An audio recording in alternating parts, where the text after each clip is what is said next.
हिंदू पौराणिक ग्रंथों के साथ ही साथ पौराणिक शास्त्रों में इस बात का उल्लेख किया गया है कि भगवान भोलेनाथ मां पार्वती और अपने पूरे परिवार के संग कैलाश पर्वत पर निवास करते हैं।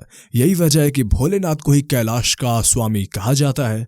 धार्मिक मान्यता के अनुसार शिव जी कैलाश पर्वत पर सिर्फ अपने परिवार के साथ ही नहीं रहते हैं, बल्कि कैलाश पर्वत पर उनके साथ अन्य देवी देवता भी निवास करते हैं। ऐसी कई पौराणिक कथाएं मौजूद हैं जिसमें यह बताया गया है कि कई बार राक्षसों असुरों की मायावी शक्तियों द्वारा कैलाश पर्वत पर आक्रमण करके इसे भगवान शंकर से छीनने का प्रयास किया गया। हालांकि हर बार असुरों को हार का सामना करना पड़ा। वर्तमान समय में यह बात उतनी ही सच है जितनी कि पौराणिक काल में होती थी। भले ही दुनिया भर के कई लोग माउंट एवरेस्ट पर चढ़ाई कर चुके हैं, परंतु किसी भी व्यक्ति के द्वारा आज तक कैलाश पर्वत पर चढ़ाई नहीं की जा सकी है। आखिर ऐसा क्यों होता है और इसके पीछे का रहस्य क्या है, आइए इसके बारे में ही जानकारी पाने का प्रयास करते हैं। तो दोस्तों, पूरी इंटरेस्टिंग इन्फॉर्मेशन जानने के लिए वीडियो में लास्ट तक बने रहें और अगर आप हमारे चैनल पे पहली बार आए हैं तो हमारे चैनल को अभी सब्सक्राइब कर लें। तो चलिए वीडियो को शुरू करते हैं।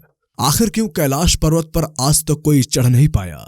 दोस्तों, यह सोचने वाली बात है कि दुनिया में सबसे ऊंची पर्वत के तौर पर गिने जाने वाले माउंट एवरेस्ट को अभी तक करीबन 7,000 से भी दुनिया के अलग अलग देशों के द्वारा फतह किया जा चुका है। अर्थात 7,000 से भी अधिक लोग माउंट एवरेस्ट की चोटी पर पहुंचने में कामयाब हो सके हैं।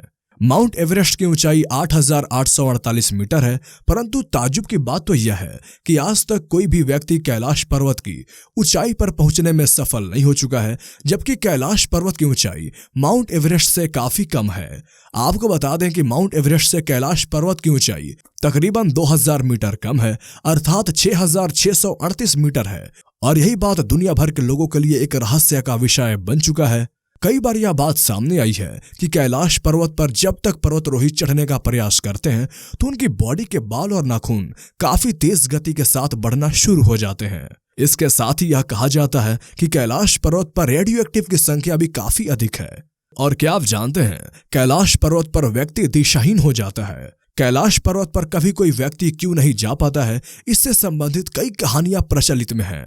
काफी लोगों का यह भी मानना है कि कैलाश पर्वत पर भगवान महाकाल, पार्वती, गणेश, कार्तिकेय और दूसरे देवी देवताओं के साथ निवास करते हैं, इसलिए कोई भी इंसान वहां पर जीवित अवस्था में पहुंचने में सफल नहीं हो चुका है। ऐसा व्यक्ति जिसने कभी अपने जीवन में कोई पाप ना किया हो वही कैलाश पर्वत तक पहुंच सकता है, या फिर मरने के पश्चात जिस व्यक्ति ने अपना जिंदा रहते हुए अच्छे कर्म किए होते हैं वही कैलाश पर्वत तक जा सकता है। काफी लोग यह भी मानते हैं कि जब कोई व्यक्ति कैलाश पर्वत पर आधे रास्ते पर पहुंचता है तब वह दिशाहीन हो जाता है, अर्थात उसे यह पता नहीं चलता है कि उसे किस दिशा में जाना है। ऐसे में दिशाहीन होकर आगे बढ़ने का मतलब होता है साक्षात अपनी मृत्यु को न्योता देना। इसलिए कैलाश पर्वत की चोटी पर कोई भी इंसान पहुंचने में सफल नहीं हो पाया है। और क्या आप जानते हैं, माउंट कैलाश को शिव पिरामिड भी कहा जाता है। रसिया के एक वैज्ञानिक की एक बड़ी टीम ने साल 1999 में कैलाश पर्वत के नीचे ही तकरीबन 1 महीने तक विराजमान थी और लगातार उनके द्वारा कैलाश पर्वत की आकार के बारे में रिसर्च किया जा रहा था। वैज्ञानिकों ने रिसर्च पूरी होने के पश्चात कहा कि कैलाश पर्वत की तिकोने आकार की चोटी नेचुरल नहीं है, बल्कि यह एक पिरामिड है जो कि सिर्फ बर्फ से ढका हुआ है। इसलिए कैलाश पर्वत को महाकाल पिरामिड, शिव पिरामिड भी कहा जाता है। जो भी व्यक्ति कैलाश पर्वत पर चढ़ने का प्रयास करता है तो वह बिना चढ़ाई किए हुए ही आधे रास्ते से लौट आता है या फिर मृत्यु को प्राप्त होता है। और क्या आप जानते हैं, शरीर के बाल और नाखून तेजी से बढ़ने लगते हैं। चीनी सरकार के आदेश पर कुछ पर्वतारोही के द्वारा कैलाश पर्वत पर चढ़ने का प्रयास किया जा चुका है। हालांकि उन्हें इसमें असफलता का ही सामना करना पड़ा और दुनिया भर का विरोध झेलना पड़ा। सो अलग हार का चाइनीज सरकार के द्वारा अपने लोगों को वापस बुलाना पड़ा। कहा जाता है कि जिस व्यक्ति के द्वारा इस पर चढ़ाई करने का प्रयास किया जाता है तो आगे रास्ते में ही उसका हृदय परिवर्तन हो जाता है, या फिर वह दिशा भटक जाता है अथवा उसकी मृत्यु हो जाती है। कहा जाता है कि यहाँ की हवा में कुछ अलग ही बात होती है, इसलिए व्यक्ति के बाल और नाखून सिर्फ 2 दिन में ही इतने ज्यादा बढ़ जाते हैं जितना कि 1 हफ्ता में भी नहीं बढ़ते हैं। इसके अलावा व्यक्ति के चेहरे पर बुढ़ापा दिखाई देने लगता है। साल 2007 में रूस के पर्वतारोही सर्गेई सिस्टिकोव के द्वारा कैलाश पर्वत को चढ़ने का प्रयास किया गया था।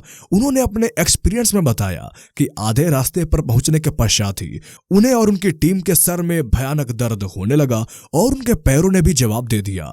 इसके अलावा उनके जबड़े में मांसपेशियां खींचने लगी और उनकी जीभ भी काफी रूखी सूखी होने लगी। उन्हें लगा कि अब उन्हें इस पर्वत पर आगे नहीं चलना चाहिए, इसीलिए उन्होंने नीचे आने का फैसला किया और नीचे आने पर उन्हें आराम हुआ। तो साथियों, भले लोग मान्यताओं और रिसर्च में तरह तरह के कारण निकालकर सामने आए, पर एक बात तो तय है, इस पर्वत की चोटी पर आज तक कोई व्यक्ति नहीं जा पाया है। तो दोस्तों, आज के इस वीडियो में इतना ही। इस चैनल पर हम आपको ऐसे ही स्पेशल वीडियोस पहुंचाते रहते हैं, तो अगर आपको ये वीडियो पसंद आया हो तो इसे शेयर भी कर दें और ऐसे इंटरेस्टिंग इन्फॉर्मेशन जानने के लिए हमारे चैनल को अभी सब्सक्राइब कर लें। तो फिर मिलते हैं कि अगले वीडियो में, तब तक के लिए गुड बाय।